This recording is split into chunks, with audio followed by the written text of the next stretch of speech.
Hello fellow overlanders. Today we're going to show you how to upgrade your ALiner camper trailer with a lithium 12 volt battery by Ohmmu Energy. Two really good reasons to go to this battery.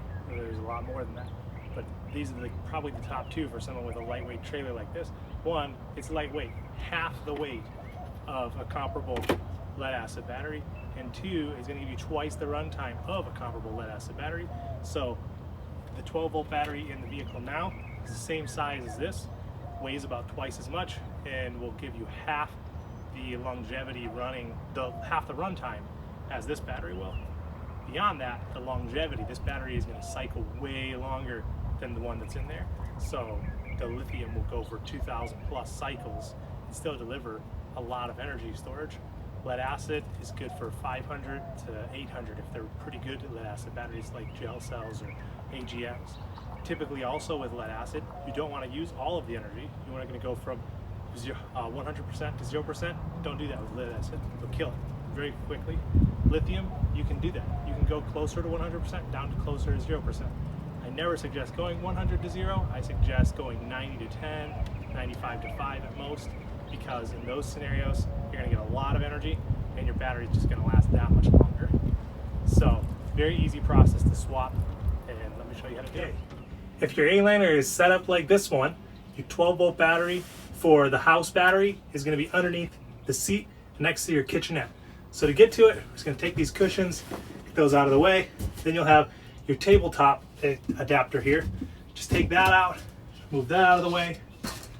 And there's a couple other things here. And get those out of the way. Lift this panel, tip it towards you, slide it to the right. That'll come out. Now down here, you've actually got a nice little chamber that holds your lead acid battery. Lead acid batteries are dangerous. They build up gases. Those gases can lead to explosions. So this chamber is actually here to make all of the gas get absorbed into the chamber and direct its way out of this chamber, which is great in a sealed environment like this where you're going to be sleeping. So you'll open your chamber. On this one, all the bolts are missing anyways, but there is a row of bolts potentially around the outside, and you'll loosen all those up and take it off. You'll pop the lid off, set the lid over to the side. You don't need a chamber with your new battery if it's a lithium iron phosphate, but since you've got it, you might as well use it. Now the battery is right below. In this case, the battery's got they're using 7/16 inch nuts and bolts to secure it, so we'll go ahead and take those off. Got my tools right here, two 7/16 inch wrenches.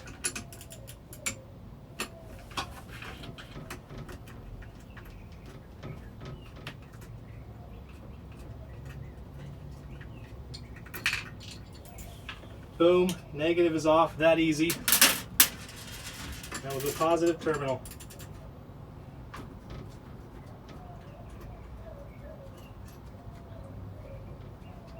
Boom, positive's off that easy. So, doing automotive battery swaps at Ohmmu Energy, we always go negative terminal, remove that first, and then the positive terminal. One really key safety thing to keep in mind whenever you're doing a battery swap in a vehicle, less so in campers, but just heed to this warning anyways. When working with the positive, lug, always be careful with your metal tools that you don't touch the lug and anything metal around it, especially not the negative terminal of the battery. You're going to create a dead short. But if you were to touch anywhere on the frame of the car, potentially, you could also create shorts if you had forgotten to remove the negative first, because a lot of times the negative is grounded to the frame of the vehicle. In this case, it's not. So we've got this battery detached. Let's go ahead and pull it out.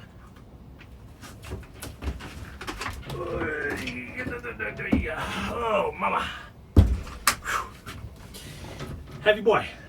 Okay, let's go grab our lithium and install it. Lead acid battery is out. Our lithium battery is here. So we're going to go ahead and set that back in to the same battery box that we pulled the lead acid out of. Remove the nuts and bolts if they're there. In this case, with our batteries, they're all internally threaded, so you're going to be removing the bolts.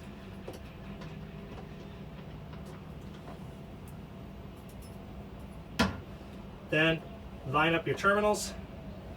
In this case, we're going to start with the positive. So we'll connect the positive side.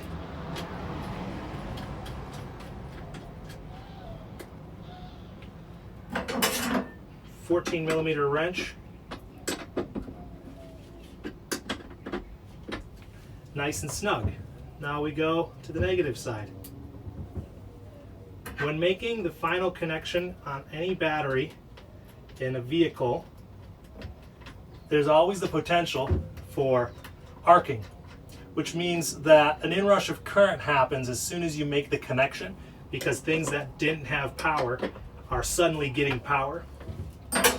So the best thing to do to avoid it and to minimize it is, if you have a switch, like a disconnect switch, turn it off. If you don't, then work really fast when you're making that contact.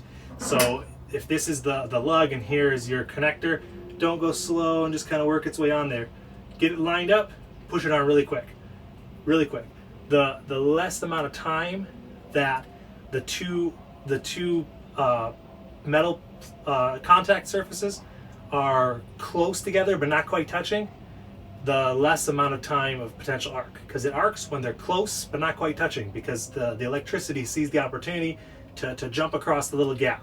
And whenever electricity arcs like that, it creates a lot of heat, so you get pitting on your terminals or have a lot of sparks and get a little bit scary. So good safety tip to keep in mind.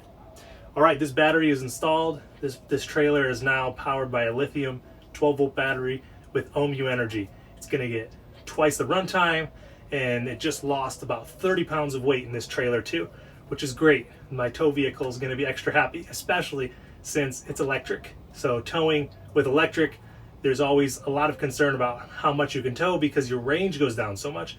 Not because of the power, you have plenty of torque, but range can get severely limited by what you're towing. So we're gonna be extra happy that we lost 30 pounds of weight on this trailer. That's all today. Thanks for checking us out. Always remember to go to ohmmu.com for your batteries. We've got everything for electric vehicles, and we're now doing RV, boat, trolling motor batteries with our Group 31. Our Group 31 Gen 2 battery is the first on the market to have 150 amp hour capacity. That's 2 kilowatt hours in one battery cell. It's amazing. Check it out. Put it in whatever you've got to power, and you'll be very happy. We've done a lot into kayaks. They're a great application. Lightweight, super important. It's a very small boat, and being able to stay out all day long and keep on running is the goal. So thanks very much for watching our video. Again, www.ohmmu.com.